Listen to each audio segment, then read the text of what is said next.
안녕하세요. 책사입니다. 우리의 옛 이야기 시작하겠습니다. 암자의사의 생활은 대체로 평화로웠다. 끼니 때가 되면 부필이 소박하지만 따뜻한 밥상을 내왔다. 기거하는 방은 단출해 살림살이라고는 이부자리 한 채가 고작이었다. 그래도 비바람과 추위를 피하는 데는 부족함이 없었다. 때때로 들려오는 우생의 연부려에는 소리는 손놈이의 어지러운 마음을 고요하게 가라앉혀 주었다. 불필이라는 이름은 아무한테도 필요하지 않겠지만 자라서 꼭 필요한 사람이 되라는 의미로 우생이 붙여준 이름이라고 했다. 캐묻지 않았는데도 불필은 이런저런 제 사정을 미주알 고주알 잘도 털어놓았다. 그런데 형은 부모님 살아계셔? 형제는? 한참 동안 제 얘기를 늘어놓다 말고 물었다. 어머님만 계셔. 그리고 여동생이 둘. 좋겠다. 불필이 아이답지 않게 한숨을 푹 내쉬었다. 너는 무생 스님이 계시잖아. 그건 그렇지만 게다가 넌 앞으로 뭘 해야 될지 알고 있잖아. 난 전혀 모르는데. 손놈이가 일부러 불필의 어깨를 툭툭 쳤다. 형은 뭘 할지 선택할 수 있잖아. 나는 처음부터 그런 건 없었는데. 불필이 제법 어른스럽게 대꾸했다. 그런 건 다들 살면서 한 가지씩 깨달은 거라고 그랬어.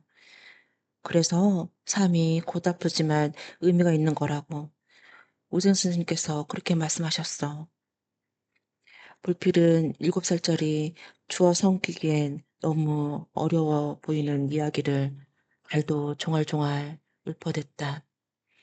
손놈이는 불필을 멀끔하니 바라보았다. 춘식이 먼저 햇빛을 보며 기지개를 켜자 뒤이어 영달이 툇마루로 성큼성큼 걸어와 솜돌에 올려놓은 집신의 팔을 꿰었다. 뭐라? 손놈이는 속으로 고개를 가웃했다. 영란은 분명 다리를 다쳤었는데 멀쩡한 걸음걸이를 보니 전혀 다친 사람 같지 않았다. 불길한 예감은 딱 맞아떨어졌다. 이틀 뒤 이른 아침 영달이 조반을 드는 큰 스님 방으로 허겁지겁 뛰어들어왔다. 평소처럼 한쪽 자리를 질질 끌면서 스님 혹시 춘식이를 못 보셨습니까? 영달은 얼굴이 벌개져 달라올라 있었다. 못 봤는데 왜 그러나? 아침에 일어나 보니 순식이 온데간데 없이 사라졌지 뭡니까? 근처 어디 산책이라도 나갔나 보지. 우생이 태평스럽게 대꾸했다.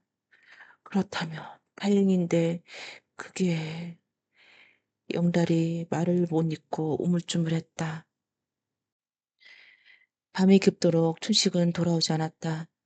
영달은 홍문을 가시고 나선 내내 잔뜩 굳은 얼굴로 뭔가 골똘히 생각하는 것 같았다. 암자에 머물던 식객이 흔적도 없이 자취를 갑tud 탓에 우생도 적지 않지 심란해 보였다. 평상시랑 다를 바 없는 불필이 하나밖에 없었다. 보름달이 환한 빛에 얇은 창호지를 넘어 방 안으로 스며들어왔다. 형은 뭘 할지 선택할 수 있잖아. 불필이 했던 말이 머리에 스치고 지나갔다. 그래, 이젠 나도 선택할 수 있지. 하지만 뭘 선택해야 하는지 아직은 모르겠어. 생각에 잠긴 사이 밤은 꽤 깊어갔다. 시간이 얼마나 흘렀을까? 이상한 일이었다. 우, 우. 망설이던 손더미는 조심스럽게 문 손잡이를 잡아 밀었다. 소리는 본당 앞에서 나고 있었다. 손더미는 두근거리는 가슴을 진정시키고 살금살금 본당 쪽으로 발을 내디뎠다. 다가갈수록 소리는 점차 더 또렷해졌다. 저만치 저만치 앞에 희끄무한 것이 보였다. 손노미는 고목 뒤에 몸을 숨기고 그것의 정체를 살펴보았다. 우, 우. 소리를 내는 이는 몸집이 그리 크지 않았다. 저보다 훨씬 작고 약해 보였다. 땅바닥에 웅크리고 앉아 있던 그것이 천천히 몸을 일으켰다. 허리를 펴고 서자 주름진 하얀 치맛자락이 시야에 들어왔다. 저건 손놈이가 저도 모르게 숨을 삼켰다. 희끄무레한 형체의 정체는 여자였다. 하얀 옷을 입은 여자. 대체 여인은 왜 한밤중에 여자 혼자 이런 곳을 돌아다니고 있는 거지? 게다가 저렇게 괴상한 소리를 내면서 설마 귀신인가? 손노미는 밤새 잠들지 못하고 뒤척였다. 대체 그 여자는 무엇이었을까? 본당에 들어갔느냐는 우생의 말에 하얗게 질려 손을 내줬던 영달의 모습이 떠올랐다. 그렇다면 영달은 혹시 우생 몰래 본당에 들어갔다가 거기서 유상한 걸 본 게 아닐까? 더욱이 영달은 무언가를 알고 있는 듯 보였다. 일어나셨나요? 안에선 아무런 기척이 없었다. 아직 자는 건가? 손놈이는 고개를 가웃했다. 그러고 보니 방 안에선 여전히 기척이 없었다. 혹시 그도 사라지는 걸까? 춘식처럼. 손놈이는 빈 방이 마치 영달과 춘식을 집어삼킨 마귀의 입속처럼 느껴져 소름이 돋았다. 영달이 안 보인다고? 손놈이가 심각하게 말했는데도 우생은 어쩐지 딱히 걱정하지 않은 눈치였다. 말 한마디 없이 떠나는 객들이 생각보다 많단다. 다들 사정이라도 있는 법이지. 손놈이는 우생을 빤히 쳐다보았다. 우생은 영달이 사라진 게 분명한데도 아무런 동요가 없었다. 손놈이는 머릿속이 복잡해 아침밥이 입으로 넘어가는지 코로 넘어가는지 알 수가 없었다. 형, 무슨 생각을 그렇게 골똘히 해? 돌아보니 불필이 제 앞에 앉아 있었다. 음, 너 혹시 불필은 회개한 걸 본 사람 마냥 손놈이를 멀거니 바라봤다. 손놈이가 무슨 말을 하는지 도통 모르겠다는 얼굴이었다. 그럼 밤중에 괴상한 소리를 들은 적 있어? 불필이 이번엔 세차게 고개를 흔들었다. 오생스님이 그러는데 난 한 번 잠들면 누가 업어가도 모른대. 손놈이는 한숨을 내쉬었다. 그런데 거긴 큰 그림밖에 없는데? 불필이 심트렁하게 대꾸했다. 그림이라고? 어떤 그림? 그게 불필의 대답은 중간에서 뚝 끊겼다. 불필이 이놈! 하라는 공부는 안 하고 또 여기서 괴로움 피고 있는 거구나. 오생은 기척도 없이 다가와 둘의 곁에 서 있었다. 그렇게 계속 게으름 피우면 바보 된단다. 아침상을 물린 선놈이는 마음의 결정을 내렸다. 이 남자엔 분명 이상한 것이 있어. 하루빨리 이 남자를 떠나야 한다. 손놈이는 그렇게 핑계를 대고 문을 향해 다가갔다. 금단의 영역으로 향하는 발걸음은 두려움과 기묘한 설레임으로 비틀거렸다. 문 앞에 다다른 손놈이는 저도 모르게 축축해진 손바닥을 바지춤에 비벼 닦았다. 숨을 한 번 고르고 문고리를 당기자 문은 허무할 정도로 쉽게 열렸다. 문을 열자 진한 향내가 먼저 코끝을 찔렀다. 암자 곳곳에 밴 사찰의 특유한 향이었다. 방 한가운데엔 금빛 불상이 결자부자를 들고 앉아 있었다. 온화한 미소 대신 엄숙하게 굳은 표정이 어딘가 모르게 낯설게 느껴졌다. 손노미의 시선이 불상 너머 벽으로 향했다.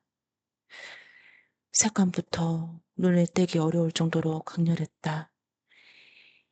이글이글 타오르는 불덩이에 표현한 색, 금방이라도 그림을 다 태워버릴 것처럼 생생하게 그려진 불이 시커먼 먹구름 아래 비처럼 후두둑 떨어지고 있었다.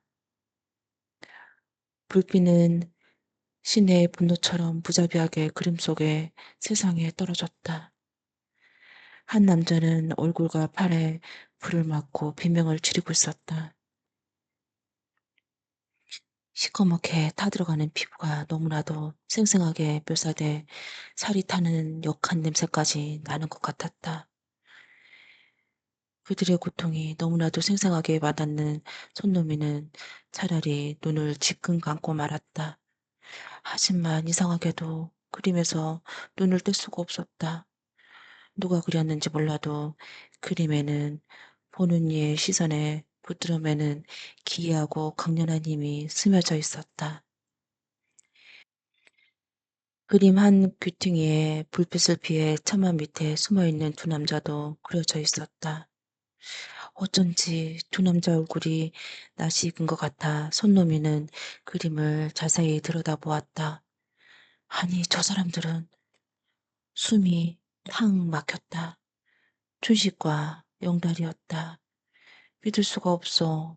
몇 걸음 더 가까이 다가가 다시 봐도 분명히 그들이었다.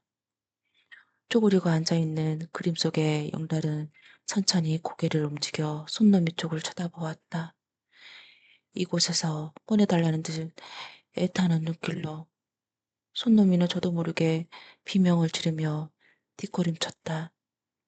그림이 움직이다니 그런 일이 있을 수가 없어. 이건 착각일 거야. 하지만 착각이 아니었다. 도대체 이 그림은 대체 뭐야?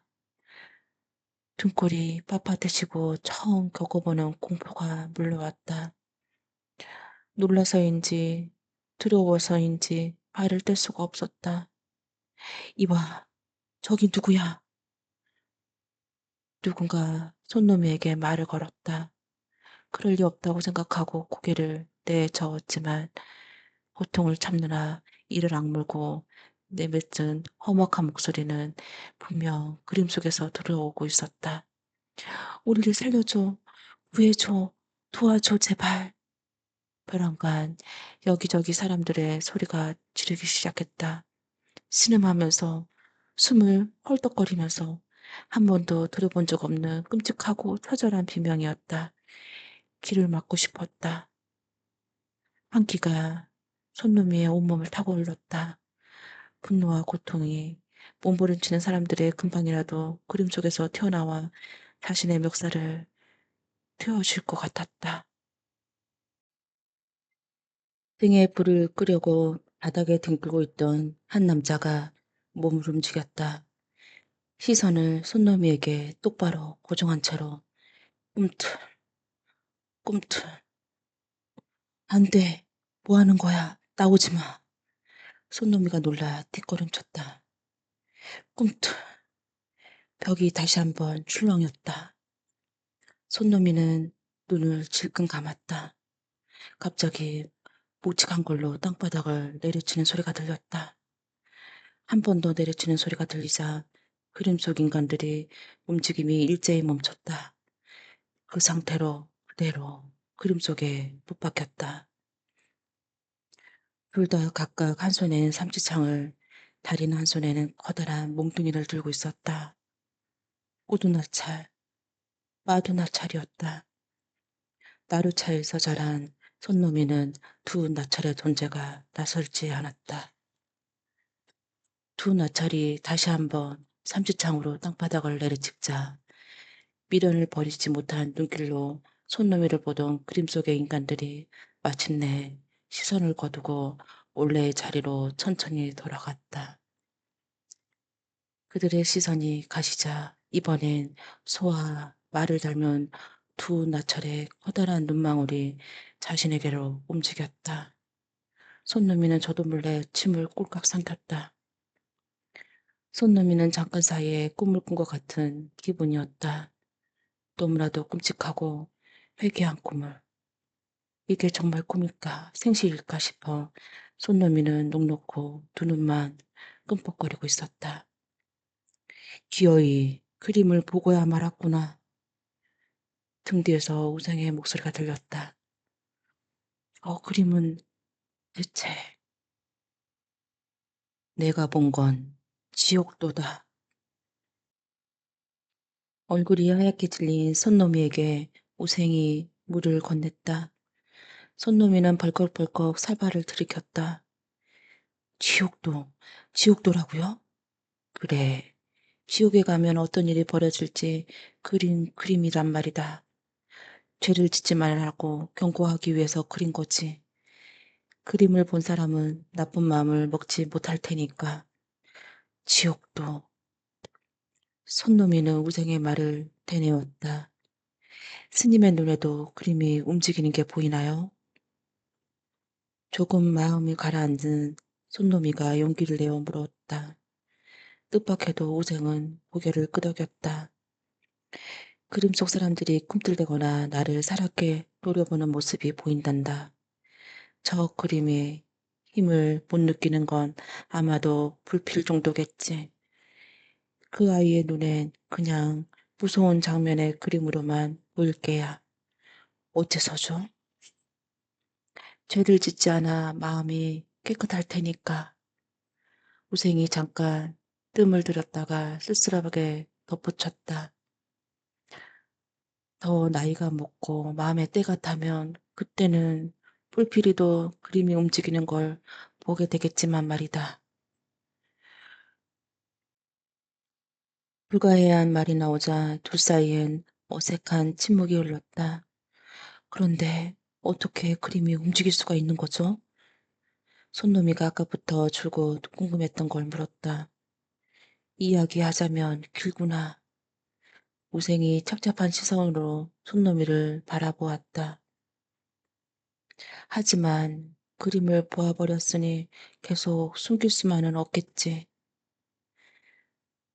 저 그림은 내가 태어나기도 전에 이 암자에서 머물렀던 어떤 무명 화가가 그린 그림이다. 마침내 무겁게 입을 연 우생은 암자에 처음 세워진 그날 더듬어 올라갔다. 우생에 기거하는 남자는 세워진 지 지금으로부터 60여 년 전 일이었다. 부처님의 은덕으로 병에 걸려 죽을 뻔한 3대 독자 아들을 살린 부자가 저를 지으라며 큰돈을 시주한 덕분이라고 했다. 그러던 어느 날 마을에 내려갔다 올라오던 진명은 길가에 정신을 잃고 쓰러져 있는 남자를 발견해 들쳐웃고 암자로 돌아왔다. 남자는 꼬박 이틀을 인사불성으로 누워있다가 간신히 눈을 떴다. 진명에게 목숨을 구해줘 감사하다는 인사를 올렸지만 정작 살아난데 안도하거나 감격한 얼굴은 아니었다. 남자의 얼굴은 박현이라고 했다. 누구에게나 말 못한 사연이 있을 테니까 가족과 불화가 있을 수도 있고 형편이 찢어지게 가난해 곧 죽을 사람의 약값이라도 덜 자는 애틋한 마음으로 일부러 집을 나갈 수도 있다. 박현이 정신을 잃고 쓰러져 있는 곳은 함께 있길래 챙겨온 물건이었다. 박현의 가슴을 쓸어내리며 보따리를 풀었다.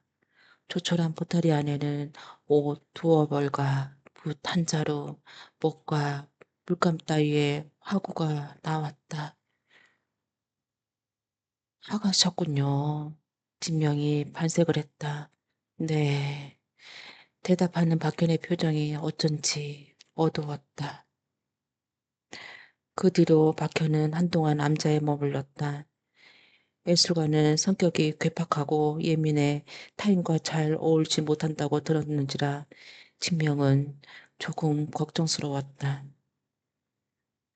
하지만 그는 예의 바르고 못난 구석이 없었다. 그렇다고 함께 지내기 쉬운 사람이냐 하면 그건 아니었다. 술을 탐닉하는 버릇이 있었기 때문이었다. 박혀는 낯빛이 누렇게 뜬 것도 아마 술이 많이 마셔 간이 망가진 탓이라고 우생은 생각했다. 그런 지경에도 그는 눈만 뜨면 술을 찾았다. 그러던 어느 날 진명이 법당에서 기도를 올리는 틈을 타 몰래 술을 마시러 나갔던 박현이 마시창이가 돼 돌아왔다. 저 상태로 혼자 돌아온 게 용하다 싶을 정도로 몸은 성한 곳이 없었다. 진명이 부축해 방으로 들어가려 했다. 박현은 고개를 젓더니 바닥을 짚고 성취하는 몸을 일으켰다. 그 몸으로 어딜 가려는 겐가. 그림을, 그림을 그려야 되겠습니다. 박현이 제 입으로 그림을 그리겠다고 한 건 이곳에 온 일의 처음이었다. 화가는 진보다리에서 화구를 꺼내 챙겨들고 본당으로 들어가 문고리를 걸어 잠궜다. 진명은 방해하지 말라는 뜻으로 받아들였다. 그로부터 꼬박 하루 밤낮이 흘렀다. 깊은 어둠을 거치고 동력 하늘이 밝아올 무렵 굳게 닫혔던 본당의 문이 유난히 큰 소리를 내며 열렸다. 진명이 밥을 먹어가면서 하라고 여러 번 두드려도 열지 않았던 문이었다. 진명은 문소리에 허겁지겁 본당으로 달려갔다. 피기가 가신 창백한 얼굴에 눈이 퀭한 박현이 금방이라도 쓰러질 듯 벽에 손을 짚은 채 서 있었다. 자네 괜찮은 건가? 진명의 시선이 박현의 등 뒤에 보이는 벽화에 가닿는 순간 충격에 말을 잊었다. 숨이 막힐 정도로 압도적인 그림이었다. 눈이 아리게 시뻘건 불빛, 하늘에서 떨어지는 불을 맞고 고통에 몸을 뒤틀린 인간들의 모습이 너무나 생생하게 묘사돼 마치 눈앞에 그 일이 실제로 벌어지고 있는 것 같았다. 살이 타는 냄새가 코를 찌르고 고막을 찢는 비명의 기과가 흔들리는 듯했다. 고개를 돌려버리고 싶을 정도로 참혹한 장면이었지만 그림은 눈에 뜰 수 없을 만큼 너무나 강렬했다. 참으로, 참으로 대단하네. 한동안 말을 잇지 못했던 지명이 겨우 감탄사를 내뱉었다. 마음에 드시다니 다행입니다. 백지장처럼 새하얗게 질린 박현의 얼굴에 만족스러운 듯 미소가 언뜻 스치고 지나갔다. 그리고 박현은 쓰러졌다. 싸늘한 손바닥이며 푸른 입술을 보건대 그의 명줄이 얼마 남지 않은 게 확실했다. 눈을 뜬 건 그날 저녁, 늦은 저녁이 다 될 무렵이었다. 정신이 좀 드는가? 곁에서 용태를 살피던 진명이 그의 여인 손을 덥석 쥐었다. 스님, 힘겹게 눈꺼풀을 들어 올린 박현은 다행히 스님을 알아보는 것 같았다. 예서, 말할 필요가 없네. 그냥 누워있게. 저는 얼마 못 가 죽겠지요. 목소리를 내는 게 힘겨운지 입에서 말들이 띄엄띄엄 나왔다. 진명은 굳이 그의 말을 부인하지 않았다. 죽기 전에, 죽기 전에 고백하겠습니다. 고백이라니. 저, 저 그림은 지옥도는, 지옥도는 분명 그림이 아닙니다. 아무렴 보통 그림이 아니지. 내가 비록 그림의 문외한이긴 하나 머리털 나고 저렇게 훌륭한 그림은 처음 보네. 자네는 참으로 뛰어난 재주를 가졌어. 그런 뜻이 아니라 박현이 천천히 고개를 흔들었다. 저건 실제로 일어난 일입니다. 실제로 일어났다고? 진명이 무슨 의미인지 몰라 눈썹을 치켜떴다. 저런 지옥에서나 벌어질 법한 일이 실제라니 그게 말이나 되는 소린가? 아마 지금쯤 일어나고 있겠죠. 혹은 조만간 벌어지거나. 도통 무슨 뜻인지 진명은 이해가 되지 않았다. 말짱한 정신으로 하는 말입니다. 도저히 믿을 수 없다는 그 눈초리로 진명의 표정을 보며 박현이 덧붙였다. 제가 그린 그림은 언젠가 모두 현실이 되어버렸지요. 그림이 현실이 되다니 그게 무슨 뜻인가? 숨이 목구멍까지 차올랐는지 박현은 잠시 말을 멈췄다. 선하고 아름다운 것은 억지로 그릴 수가 없는 반면 끔찍하고 공포스러운 것들은 애써 그리지 않아도 희한하게 손이 술술 움직여 그 그림 속에 벌어진 일이 현실이 되는 건 두말 나이가 없고요. 이런 기이한 일들이 반복되자 박현은 그림 그리는 게 무서워졌다. 하지만 입소문이 나서인지 멀리서도 그를 찾아오는 사람들이 많아 그림을 마음대로 그만둘 수도 없다. 박현이 점쟁이라도 되는 양 그에게 제 미래를 그려달라고 하는 이들도 있었다. 세상의 더러움을 알게 되면서 박현은 저주받은 재능이 원망스러워졌다. 술을 마시기 시작한 건 아마 그 무렵 때부터였다.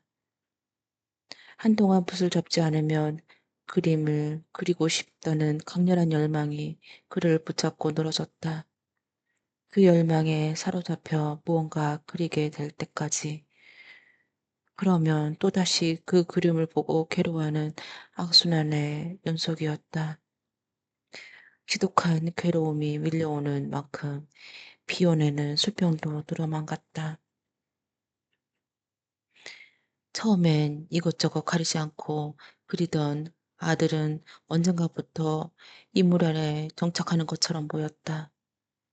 아들의 그림 속의 사람들은 금방이라도 종이 밖으로 튀어나올 것처럼 생생했다. 아들은 사람의 배우자를 보지도 않고도 정확하게 그리는 희한한 재주를 갖고 있었다. 자신의 능력을 묘한 방식으로 대물림 받은 것 같았다.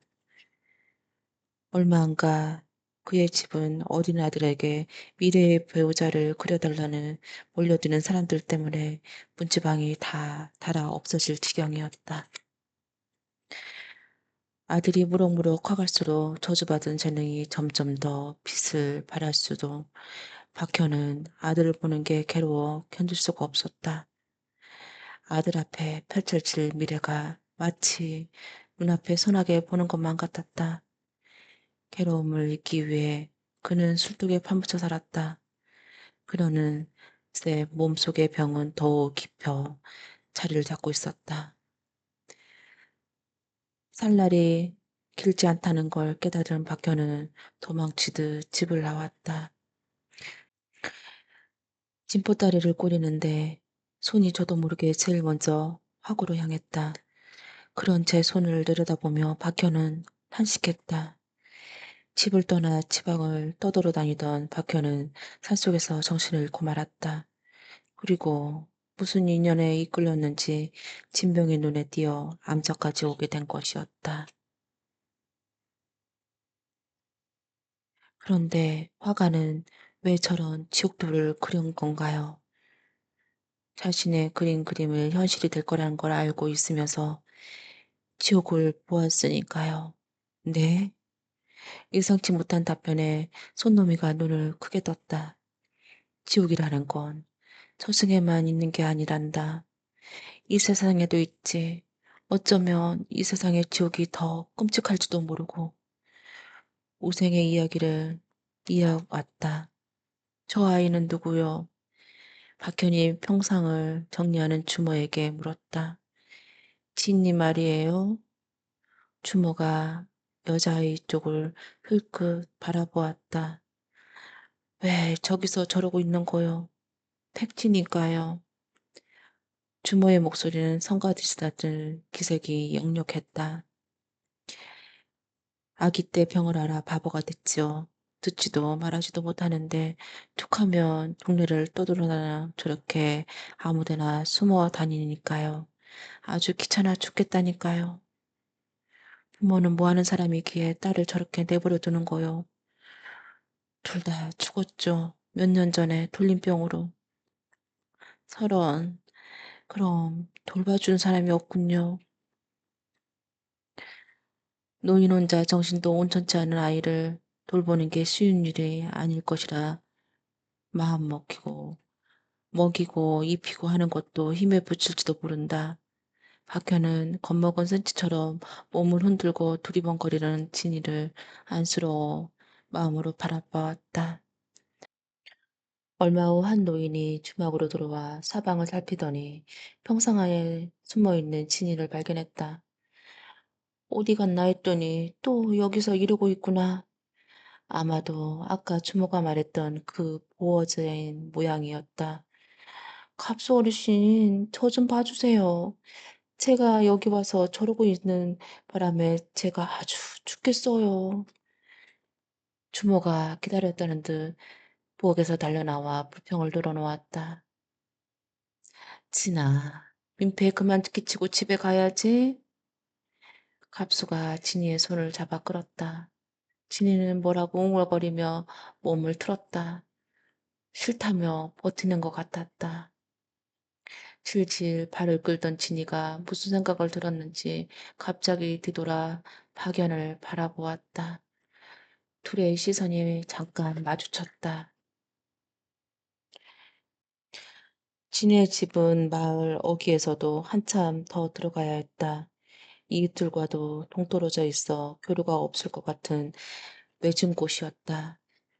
동네 안악들은 오가다가 한 번씩 들여다볼 수 있는 곳이면 좋으련만 박연은 그마저 안타까운 마음이 들었다. 가까이 다가가자 열린 문 사이로 갑수 목소리가 희미하게 들렸다. 갑수는 혼자가 아니었다. 왁작지껄한 소리가 키득거리는 웃음소리가 들리는 거 보아 모인 사람들이 여럿인 것 같았다. 이런 데서 뭘 하는 거지? 남자 5명이 오늘 그리듯 빙 둘러 서 있었다. 동년배처럼 보이는 남자가 이죽거리며 막 몸을 일으킨 남자에게 말했다. 하필 내 차례인데 진이 저것이 도망쳤잖아. 오래 기다렸으니 그만 재미를 봐야 할 거 아닌가. 진이라고? 박현의 눈을 주름 떴다. 쭉, 축 처져 바닥에 드러누워 있는 진이의 모습이 그때서야 눈에 들어왔다. 치마가 위로 들쳐 올라가 하얀 면다리가 그대로 드러나 보였다. 가슴팍의 옷구름도 이리저리 풀어 헤쳐진 상태였다. 헝클어진 머리카락에 얼굴이 뒤엎인 진이는 정신을 잃었는지 꼼짝도 않고 누워 있었다. 백현은 온몸을 와들와들 떨었다. 정신을 잃은 것처럼 보였던 진이가 벼랑간 우우 우우 소리를 내며 몸을 뒤틀었다. 욕망에 눈멀고 양심에 마비되는 마귀. 이게 바로 지옥인가? 나쁜 짓을 한 자들을 죽어서 가는 곳은 지옥이 아니다. 이 자들이 있는 세상, 여기가 바로 지옥이다. 그래, 너희들한테 어울리는 지옥을 만들어주마. 그 속으로 영원히 살 수 있도록 해주마. 정신이 아득해지는 와중에 박현은 이를 악물었다. 박현은 비틀거리는 걸음을 옮겨 남자를 향해 걷기 시작했다. 스님, 마지막으로 부탁이 있습니다. 박현이 흐려지는 시선으로 진명을 바라보았다. 친이를, 친이를 돌봐주세요. 그 아이가 다시는 그런 일이 당하지 않게. 박현은 끝까지 말을 잇지 못했다. 장례를 치러주고 며칠이 더 지나서야 진명은 박현이 말했던 마을을 찾아갔다. 죽은 이의 말을 고지고대로 믿은 건 아니었다. 그림으로 그린 그 현실을 대고 지옥도처럼 하늘에서 부피가 내린다는 이야기를 어찌 믿을 수가 있겠는가. 죽어가면서 정신이 혼미해진 박현의 헛소리를 했을 것이다. 하지만 단 하나 진리의 이야기만은 흘려들을 수가 없었다. 마을은 아무도 살지 않는 곳처럼 으슬렁스러웠다. 마을에 큰 화재가 났는지 집집마다 석거리와 벽면이 시커멓게 그을려 있었다. 아니 이건 저도 모르게 불비가 내린 박현의 그림이 떠올리면서 진명은 온몸에 소름이 돋았다. 이보시오. 혹시 이 마을에 무슨 일이 있었소? 진명이 마침 지나가는 젊은 여자에게 붙들고 물었다. 있었죠. 있었다마다요.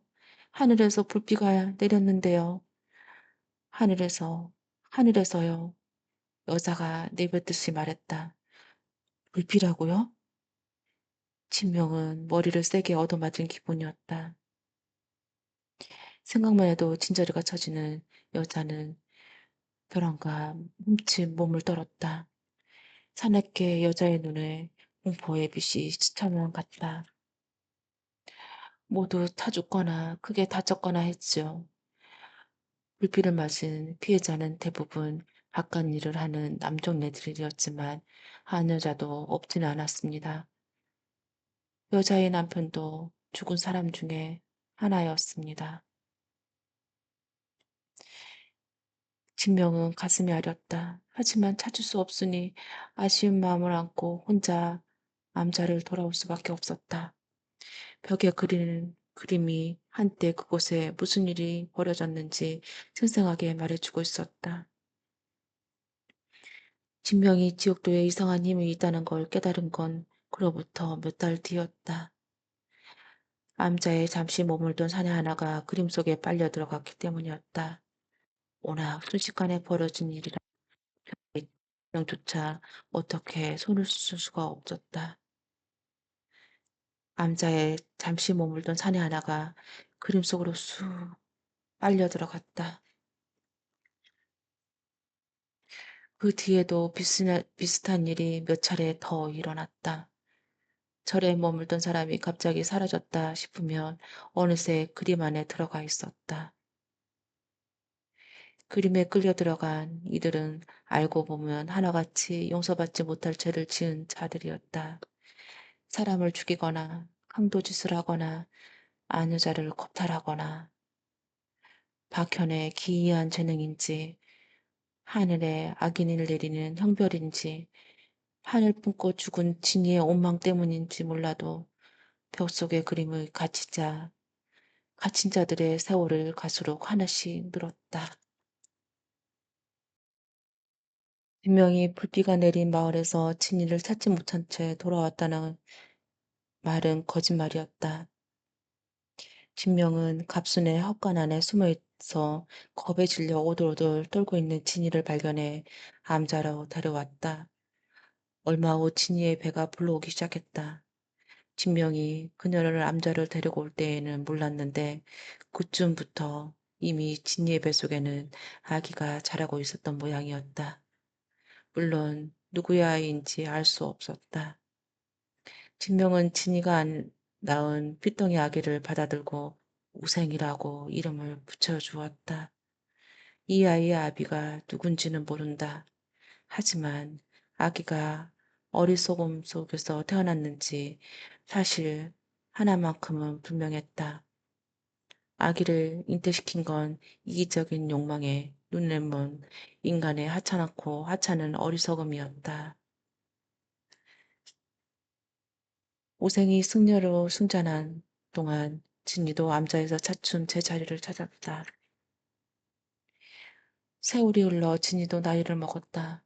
오생은 흰머리가 늘어가는 어머니를 보면서 이젠 그녀의 마음속의 상처가 완전히 아물었다고 생각했다.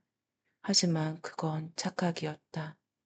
어느 날 우생은 본당 앞에서 슬피 우는 진이를 발견했다.